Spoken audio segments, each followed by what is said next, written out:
ঠিক আছে, এখানে বলছি প্রথম কথা বলেছি যে 5টা বিষয় আছে, 5টা লার্নিং আউটকাম। এই যে ইউনিট অফ কম্পিটেন্সিতে 5টা লার্নিং আউটকাম আছে। 5টার মধ্যে অলরেডি আমরা 3টা কমপ্লিট করে ফেলেছি, আর এখন বাকি রয়েছে 2টা, manage work relationship with colleague and clients and assist learner to develop competency as per needs and interests। সোজা কথা, যে জায়গায় আমরা কাজ করি সেখানে আমাদের কারা কারা যুক্ত, আমাদের এখানে কথার কথা যদি একটা শিক্ষা প্রতিষ্ঠান হয় সেখানে টিচাররা আছে, আর কারা আছে, স্টাফ আছে, তাই না? বিভিন্ন ধরনের স্টাফ আছে, আর কারা আছে, ওই প্রতিষ্ঠানে যারা কাজ করতে আসছে ছাত্ররা আছে, আর কারা আসে ওই প্রতিষ্ঠানে আসতে পারে, বেনিফিশিয়ারি আসে, আবার কারা আসে ওখান থেকে, যদি যেসব রিলেটেড অফিসের অফিসাররা তারাও আসতে পারে, বোর্ডের থেকে প্রতিনিধি আসতে পারে। তাহলে এই তো মূল ব্যাপার। একটা শিক্ষা প্রতিষ্ঠান, আমরা যে প্রতিষ্ঠানে কাজ করি, মনিটরিং অফিসারও কি এটা আমার প্রতিষ্ঠানে আসে না? মনিটরিং অফিসার কি আসবে না মনিটর করতে? যুক্ত থাকবে না কেন? আমি বলছি যে একটা প্রতিষ্ঠানে, আমার প্রতিষ্ঠানে কারা কারা আছে সবার সঙ্গে সম্পর্ক রাখতে হবে। এবং ক্লায়েন্ট বলতে কি হয়েছে, মনিটরিং করতে আসলেও তো সেও তো আমার ক্লায়েন্ট। জি স্যার, আসবে আসবে। জি স্যার, বুঝতে পারছি। মোট কথা হলো যে অফিসে আমি কাজ করছি সেখানে যারাই আসে, যারা থাকে কাজের সঙ্গে যুক্ত তারা, এবং যারা ওই অফিসে আসে যে কারণেই আসুক, যে কারণে আসুক, আমার এই কলেজের একটা আশেপাশে যারা এই ইয়ারা আছে, কি বলে ওই মনে করি যে সোশ্যাল ওয়ার্কাররা, সেও আসতে পারে, পারবে না কেন? আসতে পারে না, কোনো কারণে আসতে পারে। যাই হোক, যেই আসুক, সে সবাইকে আমরা মনে করছি যে তাকে নিয়ে আমার কিছু চিন্তা ভাবনা থাকতে হবে। সে আসে জানি আমার অফিসটা অন্তত ভালো মনে করে, সুন্দর মনে করে, তাহলে সেইটা সুন্দর রাখার দায় দায়িত্ব আমাদের আছে। ঠিক আছে, কি কথাটা বোঝা গেছে? জি স্যার, বুঝতে পারছি। তাহলে এই জন্য বলছে যে manage work relationship with colleague and clients, তার জন্য বলছে এখানে 4টা পয়েন্ট নির্ধারণ করেছে এইসব ম্যানেজ করতে যায়। আমরা বলেছি যে একটা খাতা রাখতে, খাতা আজকের তারিখ আমরা দিতে হবে, তারিখ দিয়ে 1 নম্বর যে সিবিএলএম, সেখানে 1.4 যে লার্নিং আউটকামটা, সেটা আজকে আলোচনা করছি। এটা পেজ নাম্বার 93। একটু কষ্ট করে এটুকু একটু নোট ডাউন করে নিতে হবে। আচ্ছা, নিতে পারছি, নোট ডাউন করতে পারছি কি? কাইন্ডলি সবাই একটু লিখে ফেলি, তাহলে পরবর্তীতে সুবিধা হবে। এবার আসি যে এখানে নির্ধারণ করেছে 4টা কাজ। কি কি? একটা বলছে কোলাবোরেটিভ ওয়ার্কস প্ল্যান উইথ কলিগদের সঙ্গে কাজ করার জন্য একটা প্ল্যান থাকতে পারে। হ্যাঁ, সহযোগিতামূলক একটা প্ল্যান কিভাবে হতে পারে। ইনফরমেশন অ্যান্ড আইডিয়া শেয়ারিং, প্রত্যেকের মধ্যে, মানে এইখানে কর্তৃপক্ষ হতে পারে, কলিগরাও হতে পারে, তাদের মধ্যে ইনফরমেশন শেয়ারিং হতে পারে, আইডিয়া শেয়ারিং হতে পারে, যে আমার প্রতিষ্ঠানকে ভালো রাখার জন্য আইডিয়া শেয়ার করার প্রয়োজন হতে পারে। তারপর বলছে feedback from clients and colleague, আমার এখানে যারাই আসবে তারা যদি আমার প্রতিষ্ঠানের কোনো ত্রুটি বিচ্যুতি দেখে, অথবা ভালো কিছু দেখে, অথবা এটার আরো ইমপ্রুভ করার জন্য পরামর্শ দেয়, তাহলে আমরা নিতে পারি তার পরামর্শ, তাই না? যে কিভাবে এই প্রতিষ্ঠানের উন্নয়ন ঘটবে, কিভাবে কোয়ালিটি এডুকেশন আসতে পারে, কিভাবে সমাজের উন্নয়নের বিষয়টা আসতে পারে, কিভাবে স্টুডেন্ট আরো বাড়তে পারে, কিভাবে ইনস্টিটিউট মানে ভালো হলে আমরা স্যালারি আরো বেশি পাইতে পারি, আনন্দ উৎফুল্লর মধ্যে থাকতে পারি। অনেক বিষয় নিয়ে আমরা কিন্তু এই তাদের যেমন ফিডব্যাক নিতে পারি এবং সেই ব্যবস্থা নিতে পারি। ফাইনালি বলছে clients needs and expectation, clients যারা এখানে, তাদের কিছু প্রয়োজনীয়তা থাকতে পারে, তাদের কিছু এক্সপেকটেশন থাকতে পারে, সেই এক্সপেকটেশন গুলো কি এবং ক্লায়েন্টস এর নিডস গুলো কি, সেইগুলো আমরা জানবো এখান থেকে। বুঝাতে পেরেছি 4টা পয়েন্ট? Okay, thank you. তাহলে এবার আমরা একটু ডিটেলসে যাই। প্রথম পয়েন্টটা collaborate work plan with colleague. এখানে ওই 93 পেজ নাম্বার হলো 93 সিবিএলএম এর 93 নাম্বার পেজ নাম্বারে এরকম একটা চার্ট দেওয়া আছে। চার্টটা কি?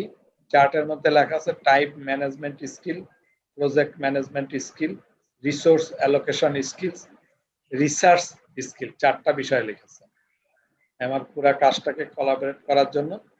এইগুলো পরীক্ষায় আসে, যেমন 1 নম্বর পয়েন্টটা প্রায়শই আসে, টাইম ম্যানেজমেন্ট স্কিল, কিভাবে টাইম ম্যানেজমেন্ট করবে কোলাবোরেশন করার ক্ষেত্রে। এরকম পরীক্ষায় আসলে এইখানে যে 1 2 3 4 5টা পয়েন্ট লেখা আছে টাইম ম্যানেজমেন্টের, এইরকম 5টা পয়েন্ট ছোট করে লিখতে হবে। তাহলে টাইম ম্যানেজমেন্ট করার ক্ষেত্রে যে জায়গাটা টাইম যত ভালোভাবে ম্যানেজ করা যাবে তত সুন্দরভাবে কাজ করা যাবে। যেমন আমি বলি যে এই যে প্রোগ্রামটা আমি চিন্তা করেছি যে 8:30 থেকে 10টা পর্যন্ত ক্লাস নিব। এই যে 8:30 থেকে 10টা পর্যন্ত ক্লাস নিব, এই ক্ষেত্রে যদি আমি একা না আরো 2-3 জন আমার সঙ্গী থাকতো, তাহলে হয়তো আমি ভাগ করে নিতাম যে আধা ঘন্টা আমি, আরেকজন আধা ঘন্টা, আরেকজন আধা ঘন্টা, এইভাবে ভাগ করে নিতে পারি। তার মধ্যে কে কোন টপিকটা পড়াবে, ওই কোন পর্যন্ত যাবে। বলছিলাম যে টাইম ম্যানেজমেন্ট স্কিল কিভাবে করব, এখানে বলছে টু মিট টাইম বেস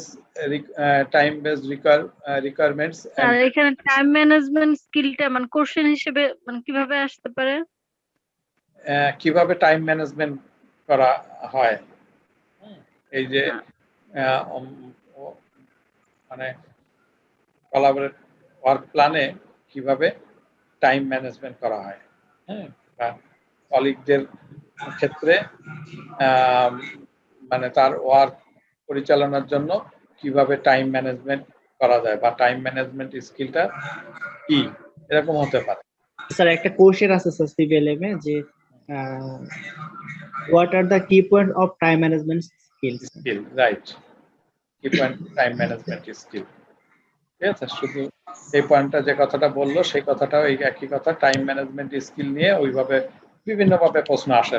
মোট কথা, যদি টাইম ম্যানেজমেন্ট স্কিল সম্বন্ধে জানতে চায় আর কি পয়েন্টগুলো জানতে চায়, তাহলে এখানে কি পয়েন্ট হচ্ছে এই কয়টা, কিভাবে টাইম ম্যানেজমেন্ট করবো। সেখানে লিখেছে to meet time based requirements and deadlines, তার মানে আগে আমাকে নির্ধারণ করে নিতে হবে যে কখন, কোন সময়, কতটুকু সময়ের মধ্যে কিভাবে কাজটা সম্পন্ন করবো, এইটাই একটা মূল কাজ। তারপরে বলছে to identify and adjust high and low priority task. এখন আমরা একটা টাইম এর মধ্যে আমার নির্ধারিত আছে যে এই কথাটুকু বলবো বা এই কাজটুকু করব, তখন কি হয়েছে তার মধ্যে বলছে যে সবচেয়ে বেশি গুরুত্বপূর্ণ কাজ কোনটা এবং কম গুরুত্বপূর্ণ কাজ কোনটা। তাহলে গুরুত্বপূর্ণ কাজগুলো আগে বলি, একটু কম গুরুত্বপূর্ণ কাজগুলো একটু পরে বলি। এভাবে প্রথমে আইডেন্টিফাই করতে হবে, তাহলে কাজ করতে আমার সুবিধা হবে। To use time effectively, that is prevent irrelevant issues. যদি আমি কথা, এই যে কাজ করছি, কথা বলছি, কাজ করতে এখানে আমাকে অপ্রাসঙ্গিক কথা যদি চলে আসে, সেটা আমাকে অ্যাভয়েড করতে হবে। ক্লাসের মাধ্যমে অনেক ধরনের কথা অনেকে বলে না, অনেক কিছু, অনেক কথা কিন্তু চলে আসে। এখন সেই কথা অনেক সময় কথাকে গুরুত্ব দিতে হয়, উত্তর দিতে হয়, কিন্তু খেয়াল রাখতে হবে যে মানে বেশি আমার যে টপিক তার বাইরে জানি কথাটা না চলে যায়। যদি বেশি বাইরে চলে যায় তাহলে আপাতত তাকে বলতে হবে যে না, এই কথাটার উত্তর আমি পরে দিচ্ছি, এখন এইটা ফিরে আসি।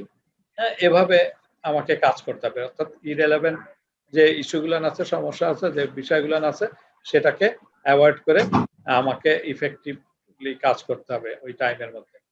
Two allocate appropriate amount of time to complete own work. তাহলে আমি যে কাজটা করব সুন্দরভাবে করার জন্য আমার যতটুকু সময় দরকার, সেটুকু সময় কিন্তু আমার অ্যালোকেট করতে হবে। সেই সময়টুকু যদি আমি না পাই, তাহলে কিন্তু আমি সুন্দরভাবে কাজটা কমপ্লিট করতে পারবো না। আমার টাইম কম বলে আমি কি করলাম, যে যেমন তেমন ভাবে কাজ করে ফেললাম, না, সেটা করা যাবে না। আমাকে ওই সময়ের মধ্যে গোছায় নিয়ে আসতে হবে কথা বলার জন্য। গোছায় কথা বললে তাহলে ওই সময়ের মধ্যে কাজ করানো সম্ভব হতে পারে, সেই জায়গাটা নজর রাখতে হবে।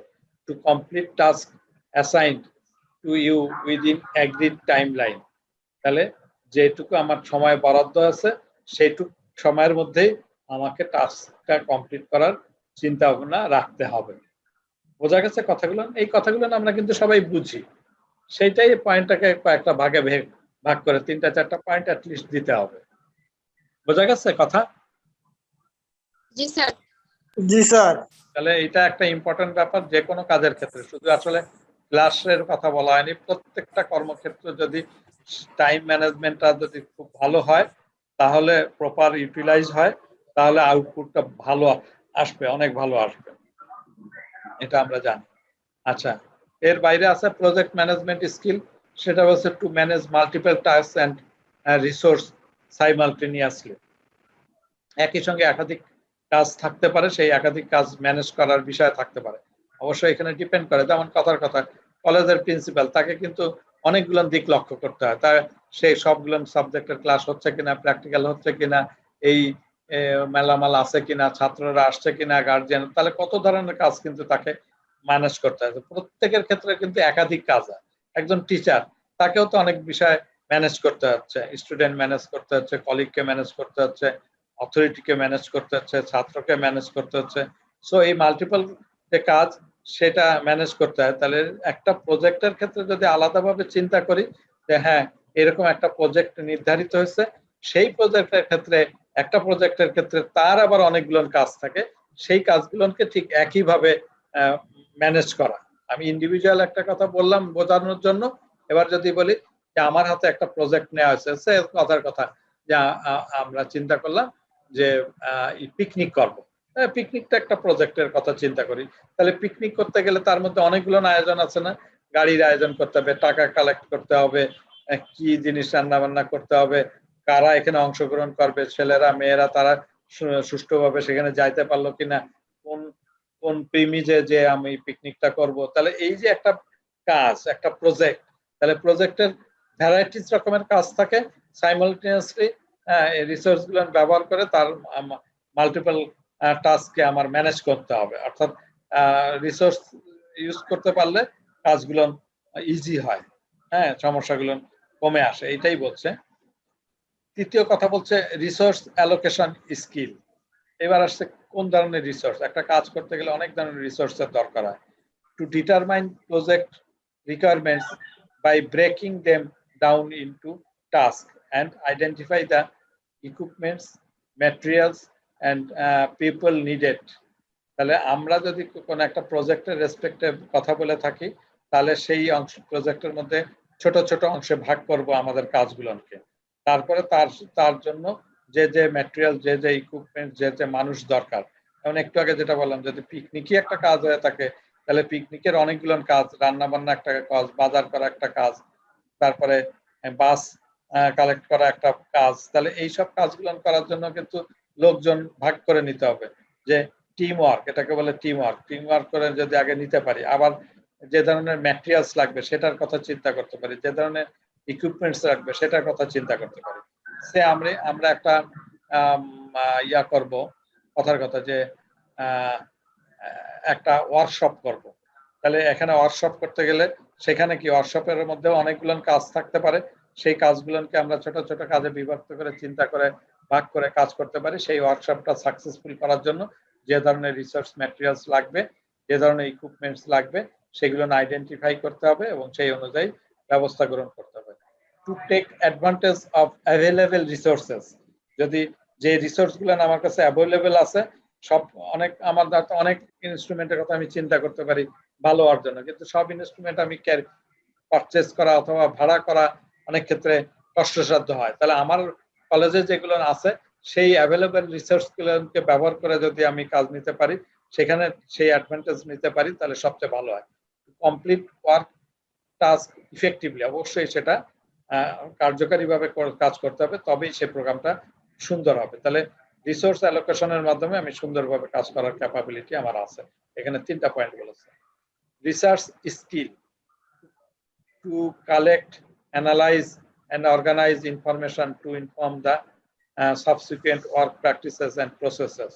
এখানে রিসার্চ, আগেরটা হলো রিসোর্স বলছি, আর এখানে একটা বলছে research.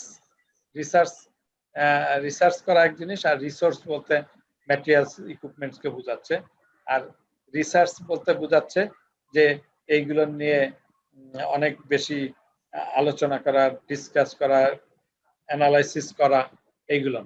Collect, analyse and organize information to inform the subsequent work practice and process. তাই তো, যে কোনো কাজ করার ক্ষেত্রে যথেষ্ট রিসার্চ করতে হবে, এটা করলে কি হবে, ওটা করলে কি হবে, এটা সুবিধা কি, ওটা অসুবিধা কি, প্রিভিয়াস কাজগুলো দেখি। এই সব কিছু হলো আমার একটা ভালো কাজ করার ক্ষেত্রে সহযোগিতা নিয়ে, কোলাবোরেশন নিয়ে আমি একটা সুন্দর কাজ করতে পারি। সেক্ষেত্রে আমাদের সমস্ত কলিগকে নিয়ে এই চিন্তা করতে হবে। তাহলে আমার একটা হলো টাইম ম্যানেজমেন্টের বিষয় গেছে, প্রজেক্ট ম্যানেজমেন্টের বিষয় আছে, রিসোর্স অ্যালোকেশনের বিষয় আছে, আর রিসার্চ করার বিষয় আছে। চারোটা বিষয় এখানে সম্পৃক্ত। বলেন জি, সবাই বলেন যে কি অবস্থা, বোঝা গেল কিনা কথা? বোঝা যাচ্ছে এখন জি কথা? স্যার। জি স্যার, বুঝতে পেরেছি। তার মধ্যে ভেরি ভেরি ইম্পর্টেন্ট হলো time management. Time management skill. প্রশ্ন অনেক সময় আসে।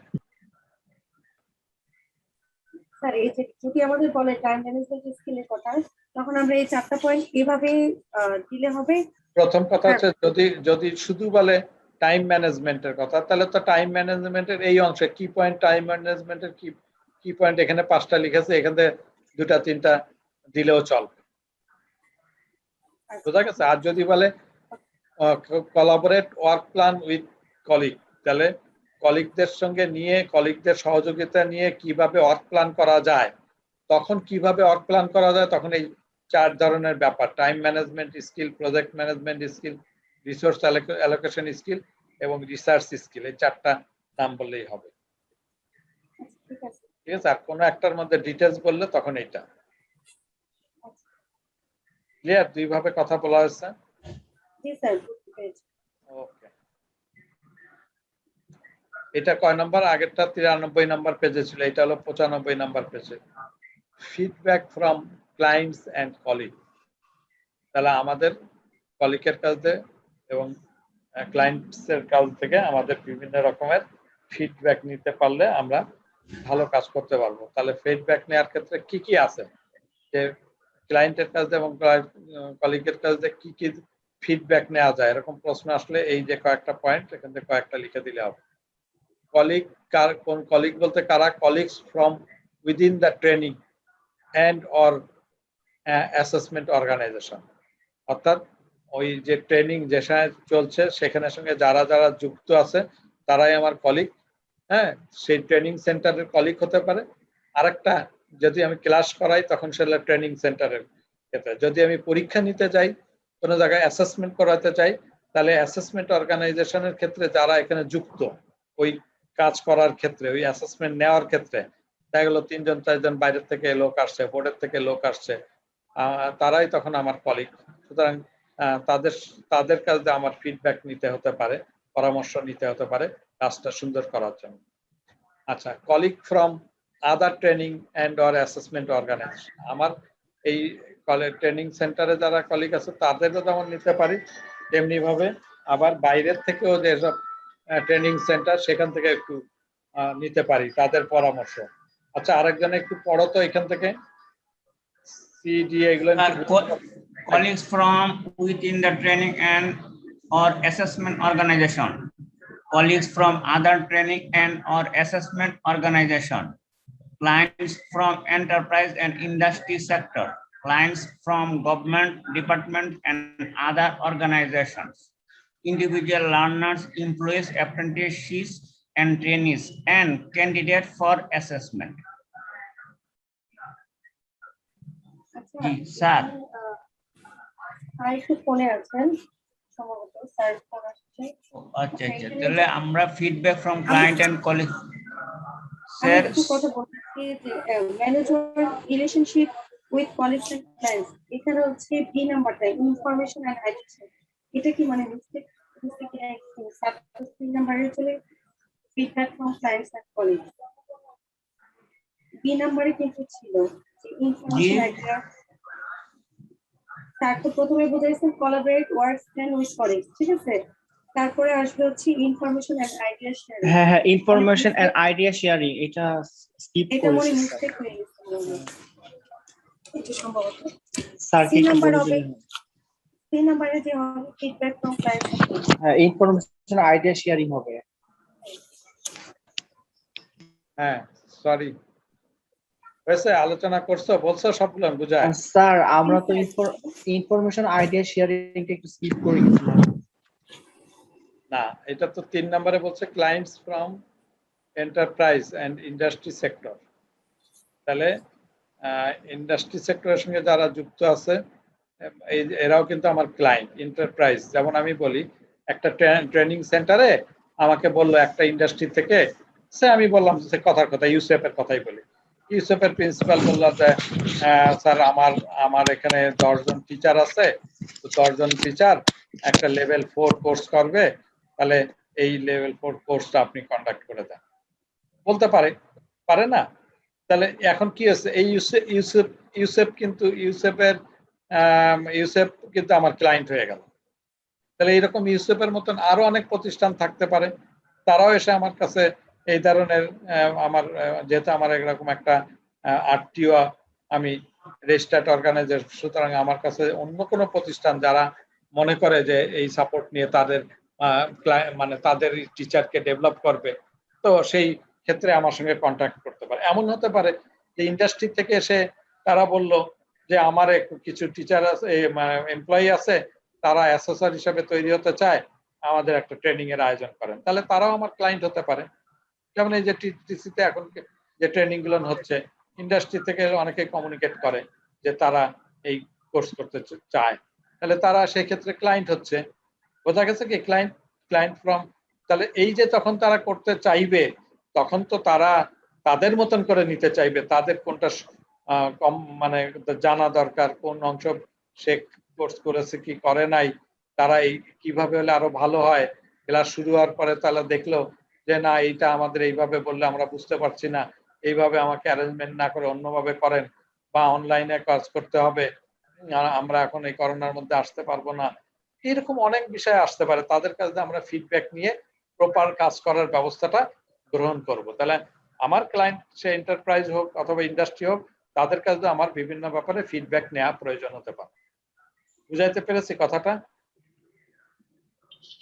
জি স্যার।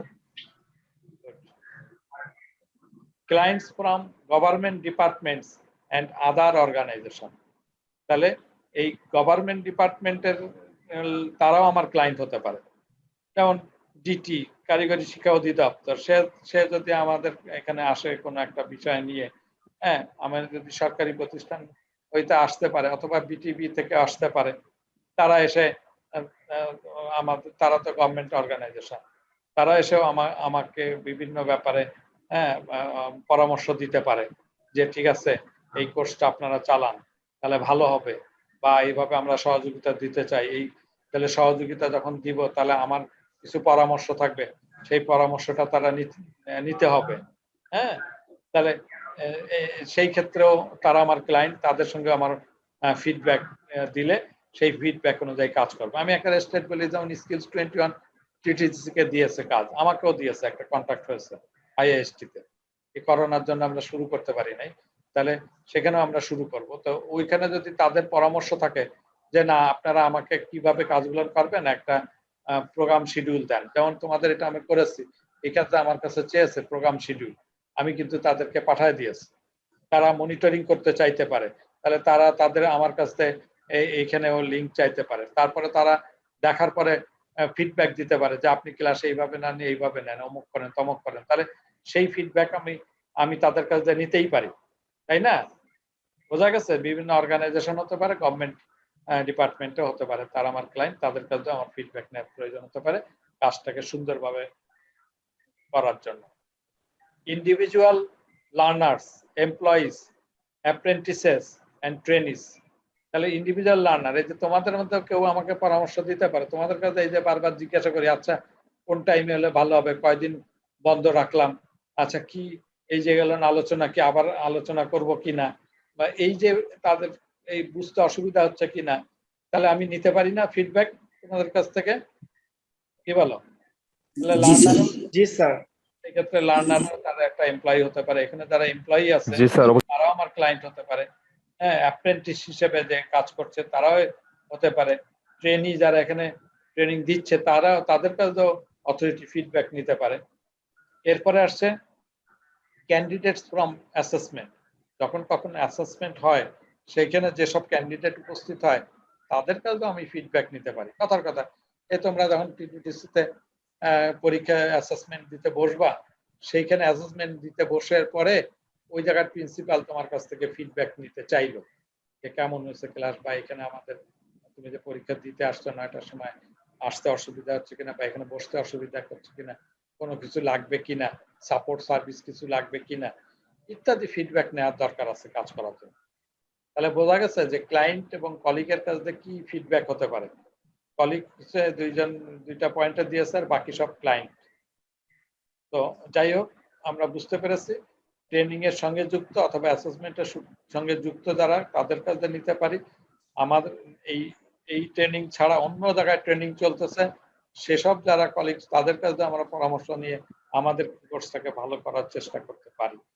এর বাইরে অন্য ক্লায়েন্ট গুলো আমরা বলেছি এন্টারপ্রাইজ থেকে আরম্ভ করে, ইন্ডাস্ট্রি থেকে আরম্ভ করে, গভর্নমেন্ট থেকে, জেনারেল অর্গানাইজেশন থেকে, ইন্ডিভিজুয়াল লার্নার, এমপ্লয়ি, অ্যাপ্রেন্টিস, ট্রেনিস থেকে আরম্ভ করে রেসপেক্টিভ অ্যাসেসমেন্ট ক্যান্ডিডেট সবার কাছে আমার ফিডব্যাক নেওয়া প্রয়োজন আছে ভালো কাজ করতে চাই।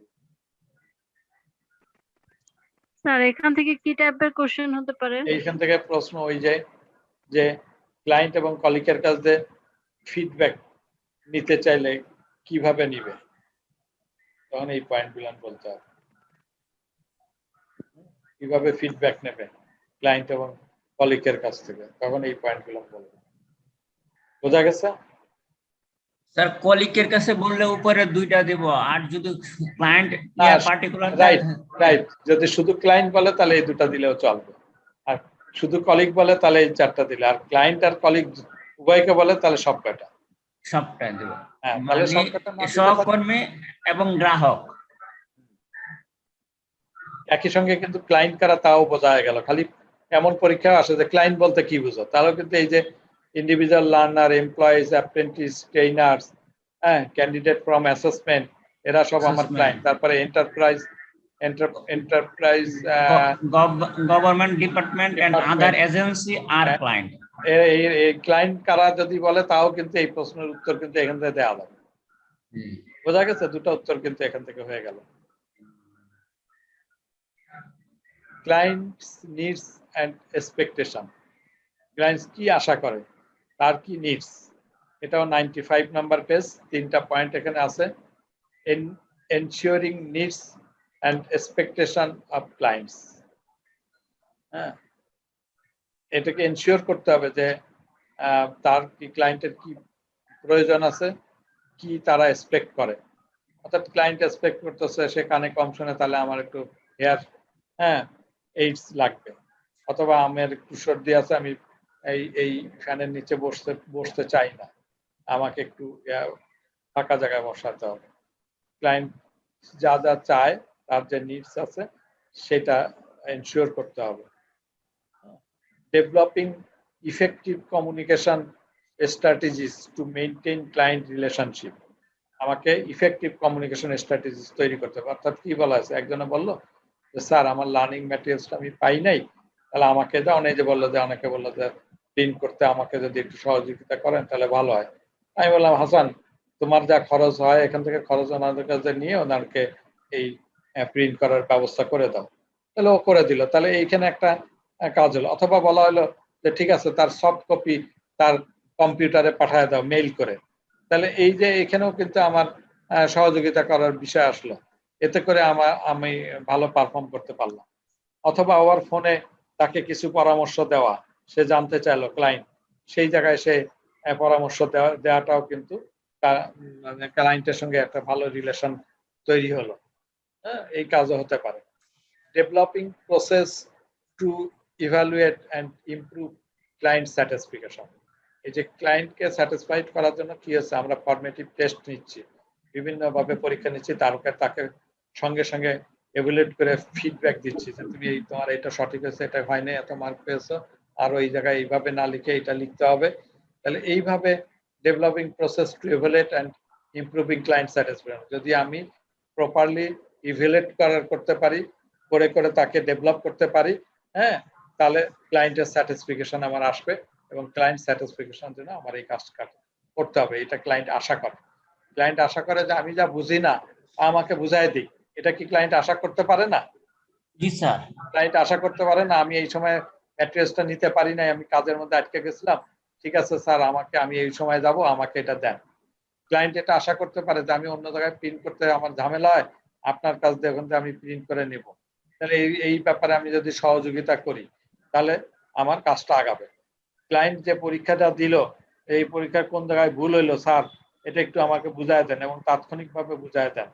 এই যে বুঝায় যদি দেই এবং সে আসতে পারলো না, ওভার ফোনে কমিউনিকেট করে বুঝায় দিলাম, তাও হতে পারে। তাহলে এই সব কিছুই হলো আমাদের ক্লায়েন্টস এর নিডস থাকতে পারে, এক্সপেকটেশন। নিডস বলতে আরো ওই যে বললাম যে আমার হেয়ারিং এইড লাগতে পারে, অথবা আমি আমার ফ্যামিলি মেম্বার নিয়ে যাব, সেই ফ্যামিলি মেম্বারকে আমার সাপোর্ট দেওয়ার প্রয়োজন আছে, এই বিষয়গুলো নিয়ে আমার আসতে পারে। তাহলে এই তিনটা ব্যাপার আছে, একটা এনশিওর করতে হবে যে তার যা নিডস আছে, এক্সপেকটেশন আছে, সেটা ফুলফিল করা। তাকে এমন ভাবে কমিউনিকেশন স্ট্র্যাটেজি এমন হওয়া উচিত যাতে করে ক্লায়েন্ট রিলেশনটা স্ট্রং হয়। তাহলে ক্লায়েন্ট জানি ফিল করে যে আমি এখান থেকে ভালো সাপোর্ট পাচ্ছি, যা যখন যেরকম প্রয়োজন আছে, হ্যাঁ, আইন কানুন মেনে আমাকে সেই সাপোর্টটা দিচ্ছে। তার সঙ্গে সঙ্গে কি হচ্ছে, ক্লায়েন্টকে ডেভেলপ করার ক্ষেত্রে যেভাবে পরীক্ষা নেওয়া দরকার, নিয়ে তার যে সাজেশন দেওয়া দরকার, আবার পরীক্ষার পরে ইভ্যালুয়েট করে তার কি ইমপ্রুভ করতে হবে সেই ব্যাপারে সহযোগিতা হচ্ছে, তার মাধ্যমে ক্যান্ডিডেটকে ডেভেলপ করা, সেটা হলো ক্লায়েন্ট এক্সপেক্ট করে। ক্লায়েন্ট যা যা এক্সপেক্ট করে, ক্লায়েন্টের কি কি নিডস, সেটা এখানে তিনটা পয়েন্ট থেকে আমরা ক্লিয়ার হয়েছি। আচ্ছা স্যার, বি নাম্বার পয়েন্টটা এখন এটা যদি আমি এভাবে লিখি, developing effective communication and relationship, চলবে? চলবে না? ঠিক আছে। বুঝলে এটা ঠিকই বুঝছো, যে বুঝলে পরে একটু কমায় কমায় লেখা যায়। আমার মেইন কথাটুকু ওখানে ফুটে উঠলেই হলো। জি স্যার। গুড, ভালো চিন্তা। এই যে এখানে শেয়ার করলাম, আরো 5 জন শুনলো, তারাও মনে করতো তাই তো, তাহলে আমরা ওভাবে লিখতে পারি। সুতরাং একটু শেয়ারিং এর দরকার আছে। একইভাবে 95, তাহলে 95 নাম্বার, 93 থেকে 95 নাম্বার পেজ, এই পেজগুলো কিন্তু ভেরি ভেরি ইম্পর্টেন্ট। আমরা গত ক্লাসে যেগুলো আলোচনা করেছি সেখানে বলছে যে বেশি একটা ইম্পর্টেন্ট কিছু নাই, একটা মাত্র টিচারের রোল, এটা ছাড়া ওখানে তেমন কিছু ইম্পর্টেন্ট নাই। আবার আজকে যেগুলো আলোচনা করছি একদম প্রত্যেকটা পেজে দেখা যাচ্ছে খুব ইম্পর্টেন্ট। এই যে 4টা স্লাইড বললাম, 4টা স্লাইড থেকে প্রশ্ন আসার মতো। ক্লায়েন্টস এন্ড টিবেট অর্গানাইজেশন, ইন্ডিভিজুয়াল, ওই যে ক্লায়েন্ট কারা কারা, ওই যে একটু আগে বলেছি, এটা প্রশ্ন উত্তর কিন্তু আগেই হয়ে গেছে, ওই কথা কিন্তু এখানে আসছে। Individual learner, student, apprenticeship, trainer, candidate for assessment, enterprise আর industry, other part of training and assessment organization, government department or agency. কি বলেছিলাম না একটু আগে যে আলোচনা, দুটা প্রশ্নের উত্তর কিন্তু একটাই, যে কলিগ ফ্রম অমুক, আর এইখানে দেখো ক্যান্ডিডেট ফ্রম, এই দুটা প্রশ্ন, দুটা slide, client of Tibet. Right. এই দুটা স্লাইড একটু মিলায় চিন্তা করে দেখো, এই যে এটা আর এইটা, দুটা স্লাইডের উত্তর মিলাতে চেষ্টা করলে এই একটা প্রিপারেশন দিয়ে দুটা প্রশ্নের উত্তর দেওয়া সম্ভব। আমি ক্লায়েন্টের নাম যদি মনে রাখ, ক্লায়েন্ট কারা কারা যদি বুঝতে পারি, তাদের থেকে ফিডব্যাক নেওয়াটা হয়ে গেল ফিডব্যাক, ক্লায়েন্ট ফ্রম অত, তার সঙ্গে ওই যে দুটা যেটা বললা একটু আগে, যে কলিগেরটা যুক্ত করে দিলে হয়ে গেল।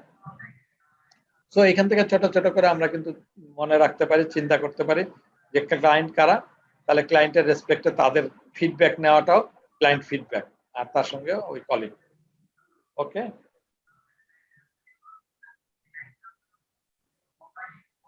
এবার বলছে তাহলে 1.4 এ 4টা স্লাইড নিয়ে কথা বলেছি, 4টাকে ভেঙে আমরা 3টা করতে পারি, 3টা স্লাইড, 3টাতে 4টা প্রশ্ন আসতে পারে।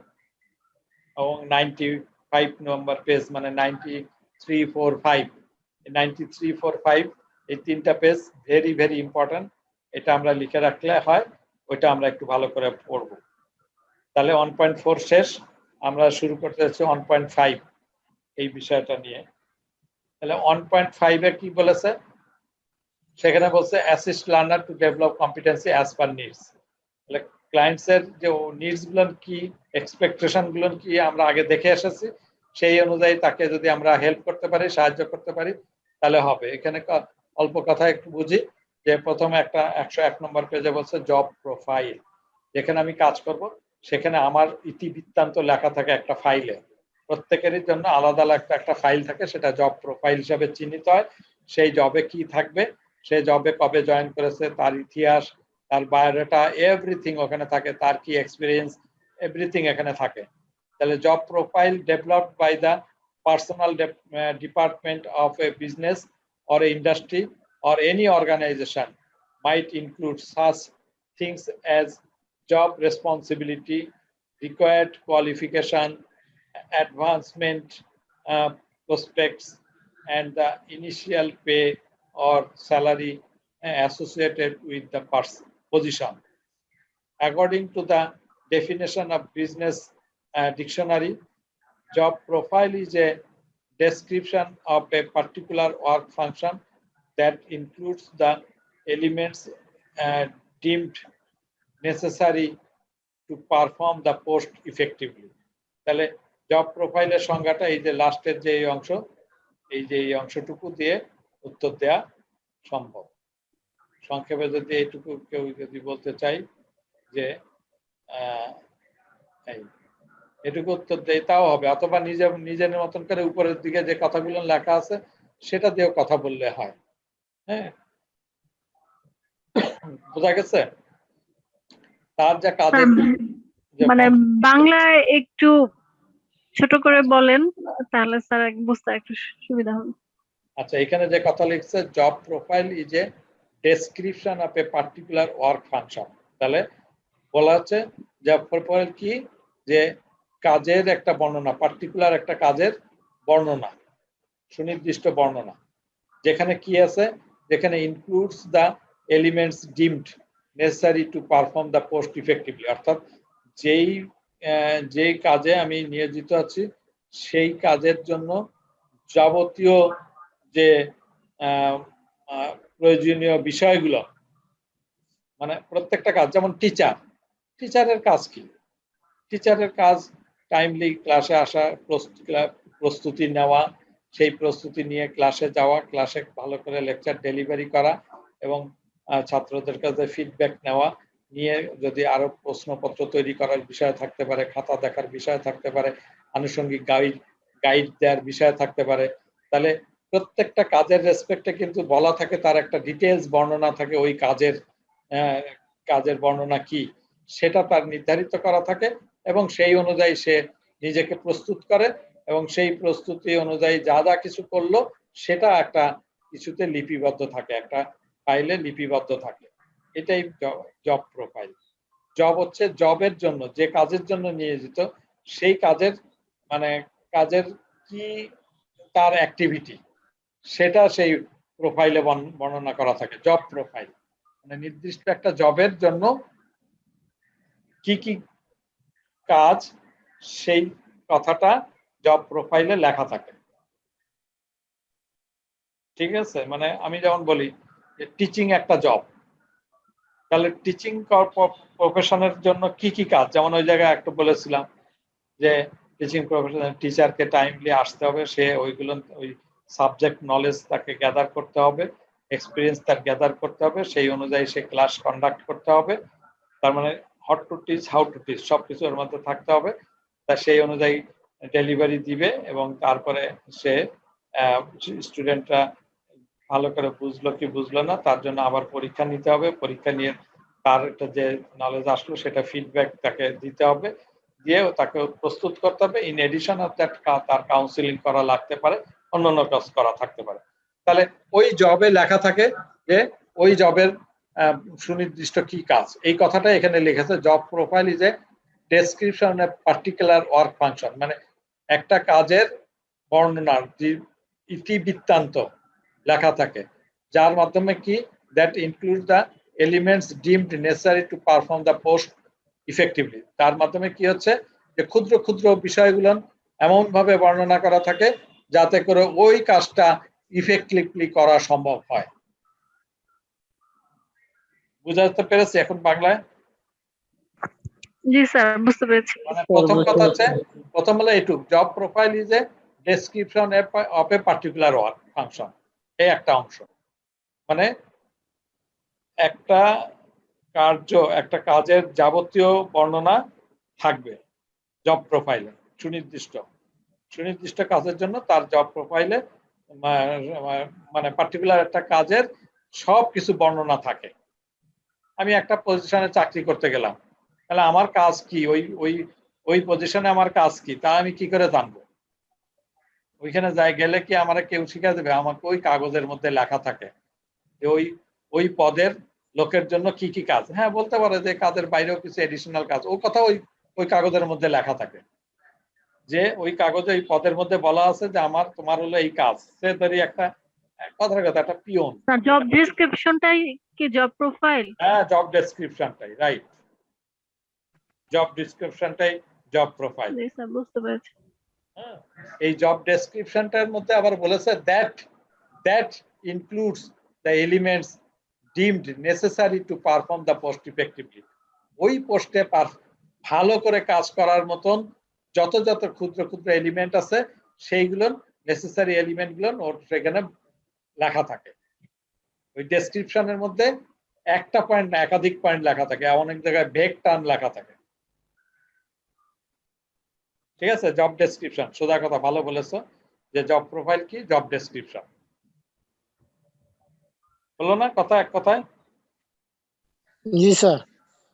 কেউ যদি আর কিছু না বলো, ওই যে যেরকম বললাম যে জব প্রোফাইল হলো জব ডেসক্রিপশন, যে জবের মাধ্যমে, জবের ডেসক্রিপশনের মাধ্যমে ওই জবটা সুন্দরভাবে সম্পন্ন করা সম্ভব হয়, এটাই হলো জব প্রোফাইল।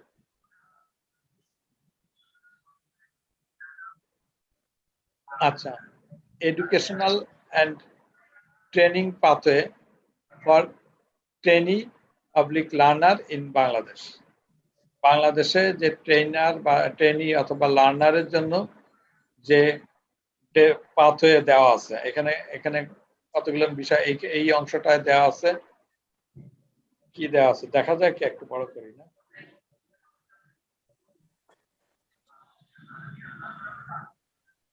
স্যার স্ক্রিনটা একটু বড় করা যায়? এই যে বড় করলাম, এখন দেখা যাচ্ছে না? প্রেজেন্টেশন মোড দিয়ে দেন, তাহলে ফুল স্ক্রিন হতে পারে। আচ্ছা, প্রেজেন্টেশন মোডে দিয়ে দিই। আসছে? দেখা যায় না? যায় না? যাই স্যার। এবার সুন্দর আসছে স্যার। আচ্ছা, উপরে লেখা আছে একদম বাঁ দিকে লেভেল। এই যে বাঁ দিকের কলাম যেটা, এটা হলো লেভেল। তারপরে এইখানে দেয়া আছে কোয়ালিফিকেশন, এইখানে দেয়া আছে এজ এর একটা কলাম আছে। তারপরে year of schooling, YOS, year of schooling. কি স্যার এটা? ইয়ার অফ, হ্যাঁ, name of the YOS, your year of schooling. Y বলতে ইয়ার্স, কত বছর, মানে কয় বছর। হ্যাঁ, ইয়ার অফ স্কুলিং, বুঝা গেছে? যেমন ক্লাস 10-এ পড়তে 10 বছর লাগতেছে, ইয়ার অফ স্কুলিং। না, লাস্টের শব্দটা বুঝতেছি না, এসপি কি? এস হলো স্কুল অফ ইয়ারিং ধরা হয় কত? 5 বছর। 5 বছর। এসএসসি, একজন এসএসসি পাস করলে তার স্কুল অফ ইয়ারিং ধরা হবে কত? 10 বছর। রাইট, তাহলে এখানে তাই বলা হয়েছে। ক্লিয়ার? এই কলামটা ইয়ার অফ স্কুলিং। তারপরে লিখেছে নেম অফ সার্টিফিকেট, এই সার্টিফিকেটের নামটা কি সেটা। আর তারপর হলো জব ক্লাস, কোন কোন জবে ওই সম্পূর্ণ লেভেল করলে কোন কোন জবে আসতে পারবে, সেই জবের একটা ধারা এখানে দিয়েছে। এটা আমাদের এমনি নিজের বোঝার জন্য ব্যাপার, এটাকে এত বেশি ভাবার কিছু নাই। আমরা লেভেলের সঙ্গে এটা টালি করেছি। হ্যাঁ, এই যেমন এখানে প্রিভক লেভেল, আর প্রিভক 1 আর প্রিভক 2, এই দুটার ক্ষেত্রে আমরা বলেছি যে এনটিভি লেভেল, ফর্মাল এনটিভি লেভেলে এনরোলমেন্ট করার ক্ষেত্রে তার এই প্রভিশনটা থাকতে হবে।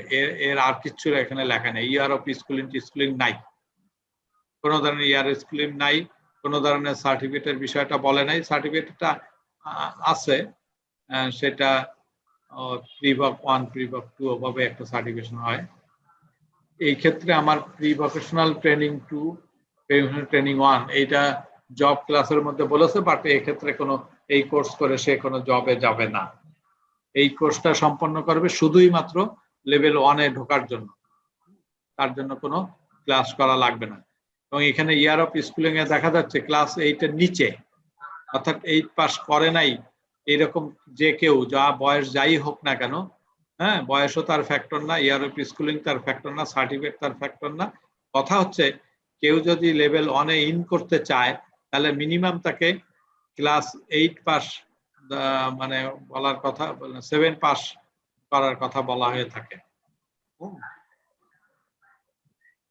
9, 10 মেলে না। স্যার এখানে যে প্রিভোক 1 প্রিভোক 2 যেটা, এটা সাধারণত মানে কোথায় করানো হয় বা এটা সম্পর্কে আসলে জানি না। না, এটা আসলে ঠিকই বলছো। প্রিভক 1 আর প্রিভক 2 আমরা বলছি কারিগরি শিক্ষা বোর্ডের আন্ডারে, বাট কোথাও এখানে করা হয় আলাদাভাবে অত ডিস্টিংক্ট করে কোনো বলে নাই। জি স্যার। কিন্তু এখানে আবার আমি স্যার লেভেল 1 যখন আমরা লেভেল 1 করেছি, ওখানে তো এসএসসির সনদ অনুযায়ী মানে সব ইনফরমেশন দিতে বলে। সেক্ষেত্রে 8 পাশের যারা, তারাও কি লেভেল 1 দিতে পারে? ডিজাইন অনুযায়ী 8 পাস করলেই লেভেল 1 দিয়ে করতে পারে, এটা ডিজাইন অনুযায়ী তাই আছে। কিন্তু জি স্যার। এখানে আরেকটা ঝামেলা আমি নিজে দেখতে পাচ্ছি, এখানে একটু ভুলই আমার কাছে মনে হচ্ছে যে ক্লাস 8 মানে লেভেল 1 কেন লিখলো আমি জানি না। বেসিক স্কিল ওয়ার্কার এদিকটা ঠিক আছে, কিন্তু 9-এ আসলে লেভেল 1, 10-এ হলো লেভেল 2 হবে। এই জায়গাটা মনে হচ্ছে আমার ভুল আছে, আমি কনফিউজড। এটা নিয়ে আমার কাছে কনফিউশন আছে। যাই হোক, এত কনফিউশন নিয়ে কাজ নাই, আমরা এমনি একটু জাস্ট দেখি, যেহেতু এটা সিবিএলএম এ দেখেছি সেইটার রেসপেক্টে আমরা এটা এখানে এনেছি। মোট কথা এখানে আমরা আগেও দেখেছি লেভেল 1 লেভেল 2 এর সঙ্গে আমরা আগে কোয়ালিফিকেশন ফ্রেমওয়ার্কে দেখে আসছি, যেটা সেটার সঙ্গে এটাকে এরা মিলায় চেষ্টা করেছে, বাট এখানের মধ্যে অনেকটা মিস্টেক আছে। এখানে তারা ডিপ্লোমা ইঞ্জিনিয়ারিং, টেকনিক্যাল এডুকেশন ইত্যাদি মিলায় একটা চার্ট খাড়া করেছে। আমরা এটা নিয়ে বেশি ডিসকাস করব না, আমরা দেখতে চাই যে এরকম একটা চার্ট আছে, সেই লেভেলের সঙ্গে সম্পর্ক রেখেছে। এই যে লেভেল 6 মানে ডিপ্লোমা, এখানে এসে বলেছে লেভেল 6 মানে ডিপ্লোমা। এখানে তারা আবার লিখছে 10, 11, 12, 13, 14 বছর। তারপরে দেখা যাচ্ছে আবার ডিগ্রি যখন আসে ডিপিন টেক, বিএসসি টেক, এর সঙ্গে কম্পেয়ার করার চেষ্টা করছে, হ্যাঁ, এমবিবিএস হ্যান ত্যান ইত্যাদি। তো আমরা এই যে 6 পর্যন্ত আপাতত আছে, ম্যাচ করে কিছুটা মিড লেভেল পর্যন্ত, এর উপরে এগুলো এখনো আসে নাই। আমাদের নতুন একটা কোয়ালিফিকেশন ফ্রেমওয়ার্ক হচ্ছে বিকিউএস, বাংলাদেশ কোয়ালিফিকেশন ফ্রেমওয়ার্ক। তখন হয়তো এই সব মিলায় একটা কাজ আসবে, সেটা প্রস্তুতির পর্যায়ে আছে। সেটা প্রস্তুত সম্পন্ন হলে তখন আমরা আরো ক্লিয়ার হব।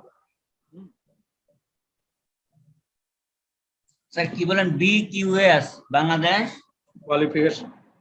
কোয়ালিফিকেশন ফ্রেমওয়ার্ক, আসলে এনবিকিউএফ হবে, হয়তো national Bangladesh national qualification framework, BNQF হবে, বাংলাদেশ ন্যাশনাল কোয়ালিফিকেশন ফ্রেমওয়ার্ক, জাতীয় পর্যায়ে হবে, হ্যাঁ, বিএনকিউএফ।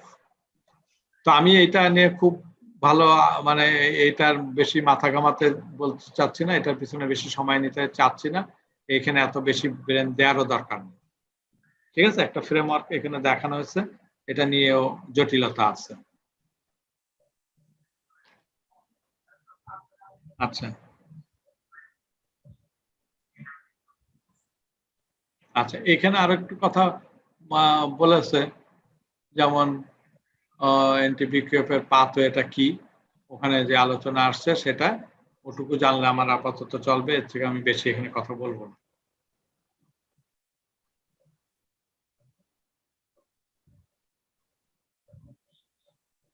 এখানে একটু ডিসকাস করা যেতে পারতাম, আমি সেটাও করতে চাই না।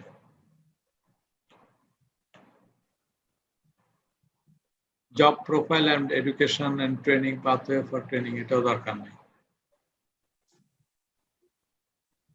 যেটা দরকার নেই টিচার্স রোল এন্ড রিকোয়ারমেন্টস, এই যে টিচারের কাজ কি, এটা একটু দেখতে পারি আমরা সর্বোচ্চ।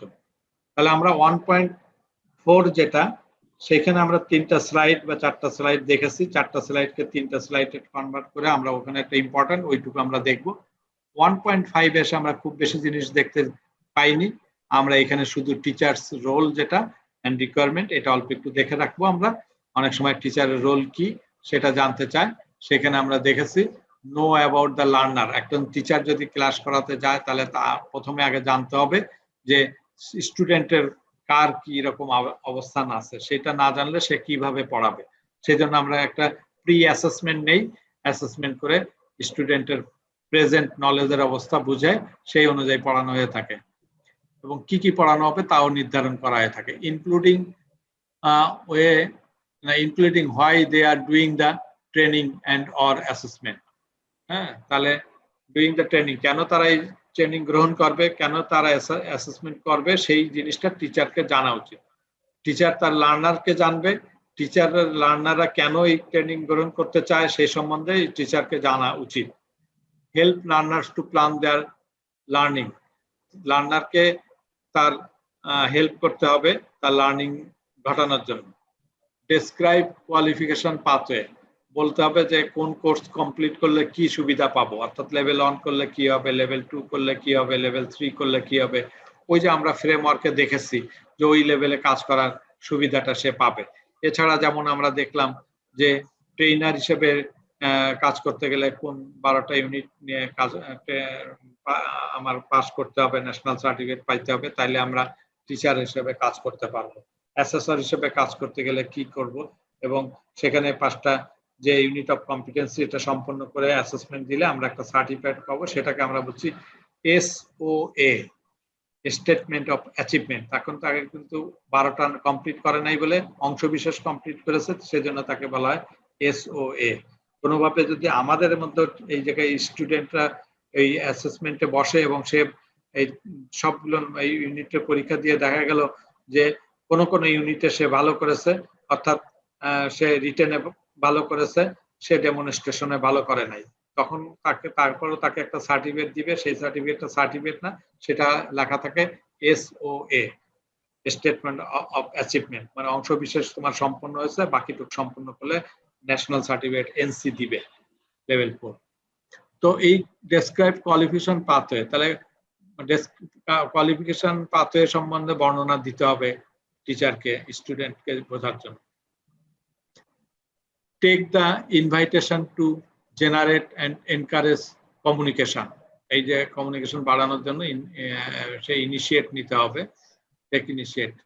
তারপরে advice learners about the availability of the assigned teacher trainer to contact including any limits and how the teachers trainers can be contacted, for example by phone or email or social media, to keep in touch with him। তাহলে বলা হচ্ছে যে স্টুডেন্টকে সবসময় পরামর্শ দিচ্ছে নিজেদের মধ্যে যোগাযোগ রাখার জন্য। আজকাল একটা বড় মিডিয়া হয়ে গেছে, যেমন মেসেঞ্জারে গ্রুপ খুলে দিলাম, সেখানে আলোচনা করো। তারপরে কোনো প্রয়োজন হলে ইমেইল দিয়ে সবাইকে জানাতে পারি যে এই জিনিসগুলোর ব্যাপার নিয়ে, বা ফোন করে জানাইতে পারি। এই অ্যাডভাইস গুলো আসতে পারে টিচারের লার্নারদের জন্য। Help learners to monitor their learning progress, তার কি পরিমাণের প্রোগ্রেস হয়েছে সেটা জানার জন্য হেল্প করতে পারে, লার্নারকে মনিটর করতে পারে যে তুমি আজকে এই যে পরীক্ষা দিয়েছে এত মার্ক পেয়েছো, আর একটু পড়লে ভালো হবে, এই জায়গায় তোমার ভুলেছে, এটা এইভাবে না লিখে, ঠিক আছে তুমি একজনের জিজ্ঞেস, স্যার আমি এই জন্য একটু কমায় লিখলাম, হ্যাঁ পরামর্শ দিলাম, হ্যাঁ তুমি কোনো মতে যদি কি পয়েন্টটুকু অংশ বিশেষও লেখো যেগুলো দ্বারা পুরো অংশ কথাটা বোঝা যায়, মানে টিচার বুঝতে পারলে হলো কি বলতে চাই স্টুডেন্ট, সেটা টিচার বুঝতে পারলেই কাজটা হয়ে গেল। লাইক এটা নিয়ে ছোট গল্প আছে, কিন্তু জানো তো গল্প নাকি? জি না স্যার, জানি না। তো মানে ছেলে আর কি চিঠি লিখছে বাবাকে,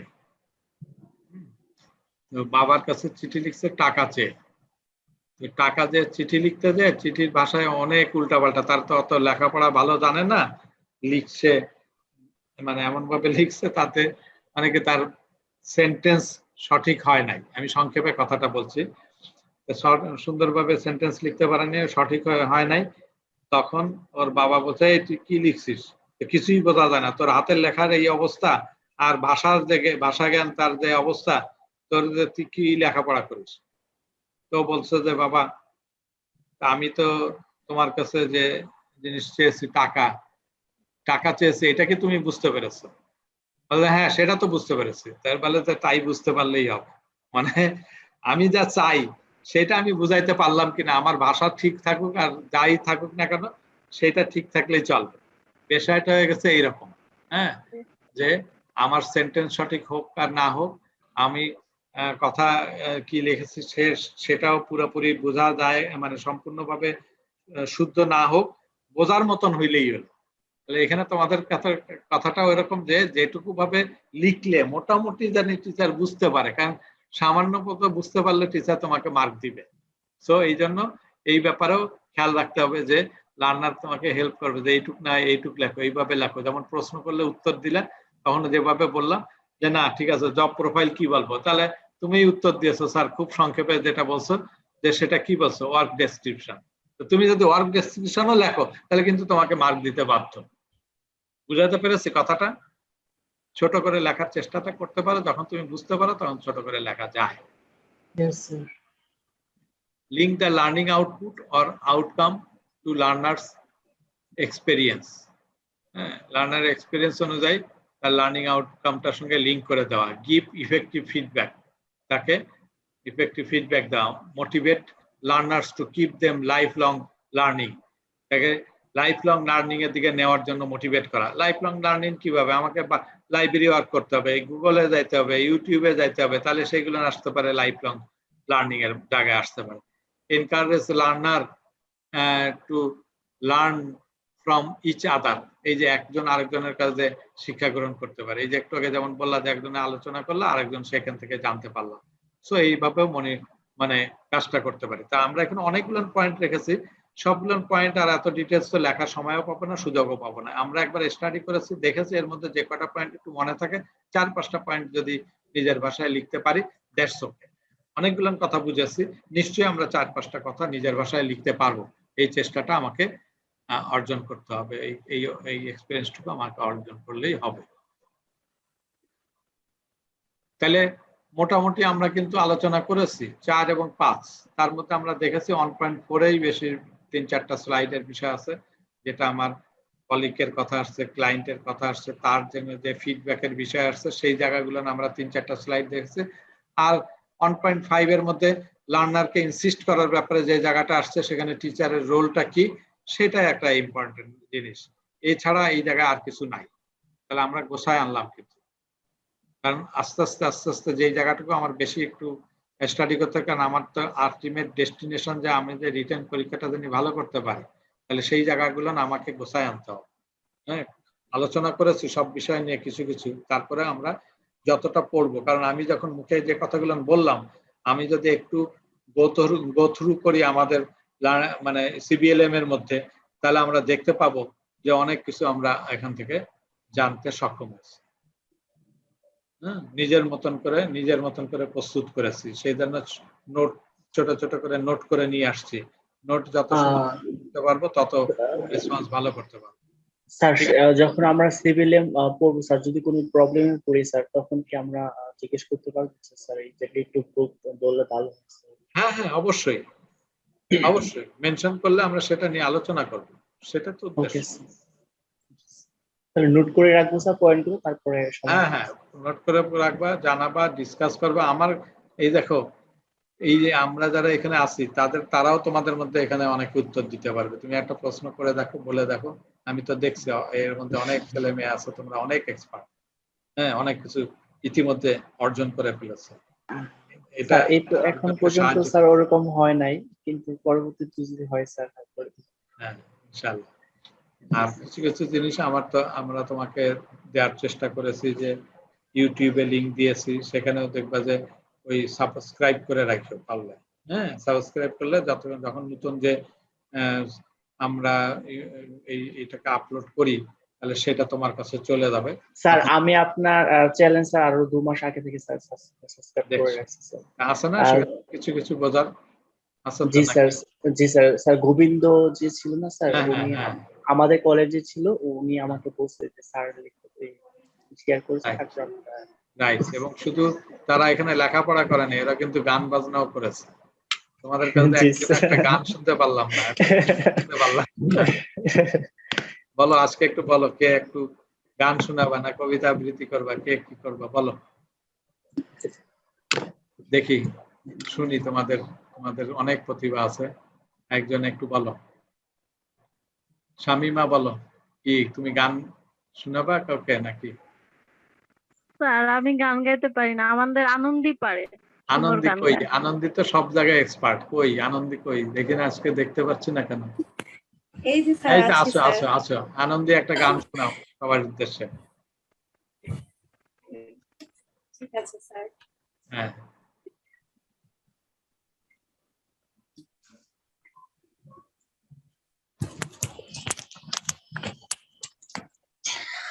আমারও পরানো যা যা তুমি তাই, তুমি তাই গো, আমারও পরানো যা যায়, তোমার ছাড়া এই জগতে মোর কেহ নাই, কিছু নাই গো, আমারও পরানো যা যায়।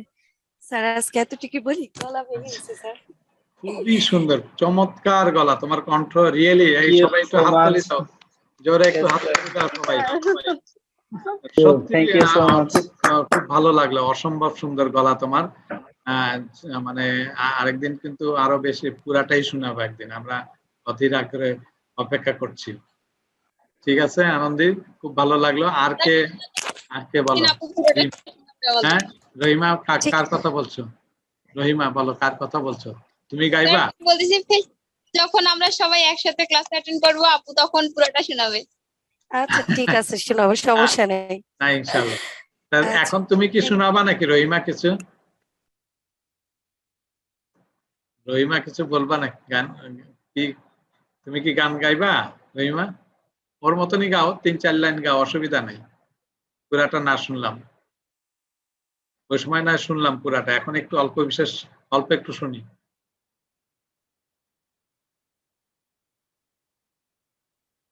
কি রহিমা কিছু বলছো না কেন?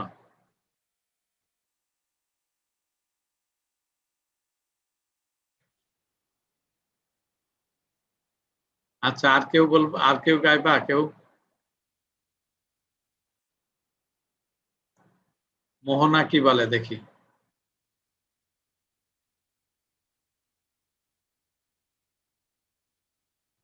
মোহনা কই?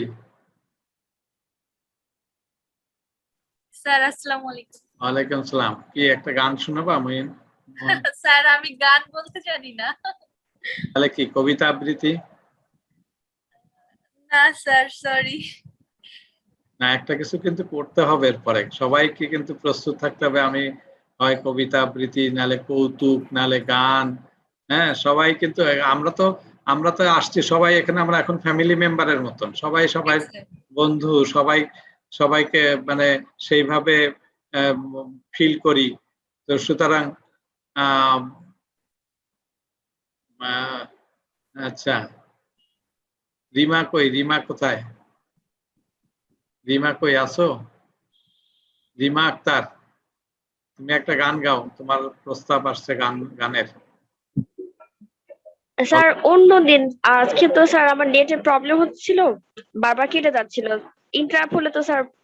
না আজকে অন্তত 2 লাইন শোনাও, এখন তো শোনা যাচ্ছে তোমার কণ্ঠ। একজন একটু প্রস্তাব করেছে, তারা একটু সম্মান স্যার দেয়। গান হ্যাঁ বলো রিমা। হ্যাঁ শুনতে পাচ্ছি, 2 লাইন গাও, বেশি লাগবে না। মাথা আসতেছিল স্যার। হ্যাঁ কি গান গাবো? মাথা আসতেছে। বলো, আমরা শুনতে চাই তোমার গান।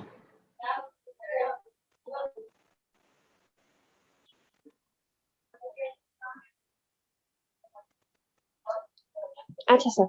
হ্যাঁ, রেডি। ফুল ফুল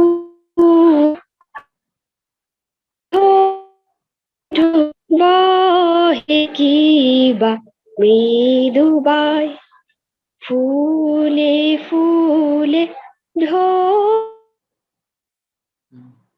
কিবা মৃদুবাই, তটিনী হিলোলো তুলে কল্ললে চলিয়া যায়, কি কোকিবা কুঞ্জে কুঞ্জে, কি কোকিবা কুঞ্জে কুঞ্জে, কুহু কুহু কুহু গায়, কে জানি কি কিসের লাগি পান করে হায় হায়। স্যার এতটুকু। হ্যাঁ, থ্যাংক ইউ, অসম্ভব সুন্দর, খুবই সুন্দর লাগছে, অসম্ভব। খুবই সুন্দর হয়েছে। অনেক সুন্দর। হ্যাঁ, এত ভালো গান গেছো তুমি। থ্যাংক ইউ সবাইকে। এই যে সবাই দেখো শুনে অসম্ভব খুশি হয়েছে সবাই, রিয়েলি নাইস। এই যে একটা বিষয় যে সবাই যে আমরা মানে এক একজনের এক এক প্রতিভা আছে, প্রত্যেকেই কিন্তু মানে বলতে গেলে কি তার মধ্যে একটা ইন্ডিভিজুয়ালিটি আছে এবং সে তার এক এক জায়গায় এক একজন কিন্তু মানে চমৎকার, সে তার পারফর্ম করার অ্যাবিলিটি আছে। এই জায়গাটা আমরা কিন্তু খুঁজে বের করতে চাইলে কিন্তু পারি। এই যে সবাই তোমার গানটা শুনে ভালো অনুভব করলো এবং সবাই তোমার জন্য দোয়া করছে আরো ভালো গান গাও, এটা আমরা জানি। এবং একই সঙ্গে শুধু তোমরা দুইজন গেয়েছো তা না, অন্যরাও কিন্তু গান গাও, নালে কবিতা আবৃত্তি করো, না হলে আরো কিছু আছে, কৌতুক আছে, হ্যাঁ এটা বলো, কোনো রোল প্লে করে দেখাতে পারো। হ্যাঁ, সেই জন্য আমরা কিন্তু অধীর আগ্রহে থাকবো নেক্সট টাইম। তাহলে আজকে এই পর্যন্ত আমরা ভালো থাকি, সুন্দর একটা সেশন শেষ করছে এবং একই সঙ্গে আমরা work effectively within Bangladesh Tibet সেক্টরের এটা সম্পন্ন করতে পেরেছি। 5টা লার্নিং আউটকাম ছিল, আজকে 2টা নিয়ে শেষ হলো। আগামীকালকে ইনশাল্লাহ আমরা চেষ্টা করব এটা নিয়ে থরলি ডিসকাস করার জন্য, অথবা দ্বিতীয় লার্নিং আউটকাম নিয়ে যাব। দুটার একটা বিষয় অবশ্যই আসবে। তো সে পর্যন্ত ভালো থাকি। স্যার একটা কোশ্চেন ছিল স্যার, আজকে যে সিভিলিয়ানটা শেষ করেছি। হ্যাঁ বলো। আজকে যে সিভিলিয়ানটা আমরা শেষ করলাম স্যার, এটার উপর কি কালকে কোনো অ্যাসেসমেন্ট থাকবে স্যার? আগামীকালকে এটার উপরে একটা পরীক্ষা তো নিবই। হ্যাঁ স্যার, পুরাটার উপর নাকি? না, পুরাটার উপরে হয়তো নিব না, আজকে যেটুকু হয়েছে সেটা নিয়ে আসলে, অথবা পুরাটার উপরে কালকে একটা থরো ডিসকাশন আসতে পারে,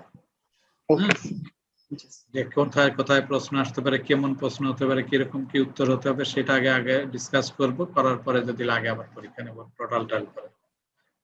ঠিক আছে, তাহলে আমরা সেইভাবে থাকি। আজকে পর্যন্ত এই পর্যন্ত বিদায়। যদি আর কোনো প্রশ্ন না থাকে, সুন্দর একটা মুহূর্ত আমরা কাটালাম, চরম মানে সুন্দর মুহূর্তটাকে আমরা অনেক দিন ধরে রাখতে পারবো ইনশাল্লাহ নিজেদের কাছে। আমাদের যারা দুইজন গান গেয়েছো তাদেরকে আমরা আন্তরিক ধন্যবাদ জ্ঞাপন করছি। ইনশাল্লাহ আরো পুরো মানে পরে যখন আসবে আরো পরিষ্কার গান শুনবো, যেদিন নেট ভালো থাকে সেদিনে। হ্যাঁ, ঠিক আছে, সে পর্যন্ত ভালো থাকি। আল্লাহ হাফেজ। আসসালামু আলাইকুম। ওয়ালাইকুম আসসালাম। আসসালামু আলাইকুম স্যার।